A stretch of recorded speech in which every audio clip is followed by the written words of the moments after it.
எடுத்துக்காட்டு 8.8 ஒரு மட்டை பந்தாட்டத்தில் 11 வீரர்கள் எடுத்த ஓட்டங்கள் முறையே 7, 21, 45, 12, 56, 35, 25, 0, 58, 66, 29 எனில் ஆகியவற்றின் இடைநிலை அளவு காண்க.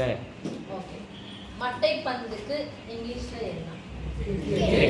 ரன் எடுக்கிறாங்க. ஓகேவா? கிரிக்கெட் ஆடினா ரன் எடுக்கணும்ல, ஓடி ரன் எடுக்கிறதுல ஓட்டம் கொடுக்கணும். எத்தனை வீரர்கள்? 11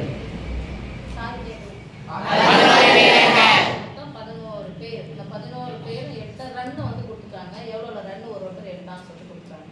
என்ன கேட்குறாங்க? இடைநிலை அளவு.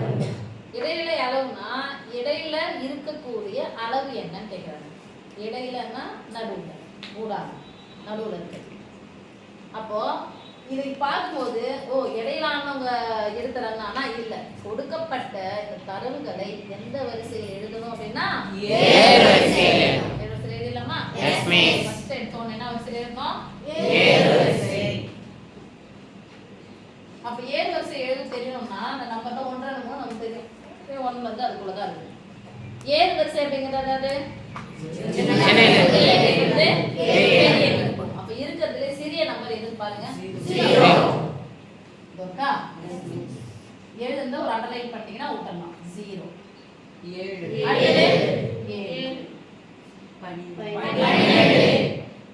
12 அப்புறம்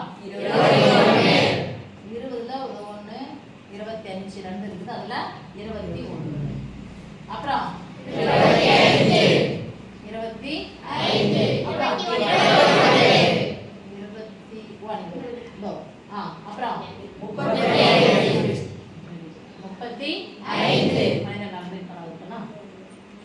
அப்புறம் 45 அப்புறம் 56 அப்புறம் 57 66 இல்ல 66 வயசானவங்க பேசுவாங்க. இப்போ கொடுக்கப்பட்ட தரவுகளை எந்த வரிசையில் எழுதியாச்சு? என்ன கேக்குறாங்க? இடைநிலை அளவு. பார்த்தோன்னே சொல்லலாம். நடுவுல யாருன்னு சேர்த்தனா இந்த பக்கம் ஒரு நம்பர் போயிடுச்சு, இந்த பக்கம் ஒரு நம்பர், இந்த பக்கம் 2 2 3 3 4 4 5 5 நடுவுல யார் இருக்கிறாங்க? இதெல்லாம் 23 ஈஸியா சொல்லிடும். ஆமாதானே? ஆனா டைம் எடுக்குதுல்ல, அப்போ மொத்த எண்கள் எத்தனை இருக்கு? மொத்த ஓட்டங்கள் எத்தனை ஓட்டங்கள் இருக்குன்னு பார்க்கணும். 11. ஆமாதானே சாமி? அப்போ 11 பாதியா பிரிக்க முடியுமானா முடியாது. 11 அப்படிங்கிறதுனா எண் ஒற்றை. அப்போ ஒற்றை எண்ணா வந்துச்சுன்னா அது கூட ஒன்று கூட்டிக்கும். ஒற்றை எண்ணா வந்துச்சுன்னா ஒன்று அது கூட கூட்டிக்கும். கூட்டிட்டு என்ன பண்ணினா இரட்டை எண்ணா வந்தா அப்படியே பாரு. அப்போ அந்த உறுப்புகளின் எண்ணிக்கை அல்லது தரவுகளின் எண்ணிக்கை, கொடுக்கப்பட்ட விவரங்களின் எண்ணிக்கையானது ஒற்றை எண்ணா வந்துச்சுன்னா, ஜோடி இல்லாம 1 3 5 7 9 முடிஞ்சா ஒற்றை எண்கள். சிங்கிளா வந்துச்சு அப்படின்னு சொன்னா அது கூட 1 கூட்டி பாதியாக்கு. டபுளா வந்துச்சு அப்படின்னு சொன்னா ஜோடி இருக்கிற நம்பரா வந்துச்சுன்னா, இரட்டை எண்ணா வந்துச்சுன்னா அப்படியே பாதியாக்கு. ரைட்? மொத்தம் எத்தனை பேரு? 11 சாமி. இப்போ நான் எழுத போறோம் இடைநிலை அளவு. சொல்லுங்க. இடைநிலை அளவு. ஃபார்முலா சொல்லலாம். எண்ணிக்கை வீரர்கள் எடுத்த ஓட்டங்களின் எண்ணிக்கை. ஓட்டம் எத்தனை வீரர்கள்? 11 வீரர்கள். 11ன்றது ஒற்றை எண்ணா இரட்டை எண்ணா?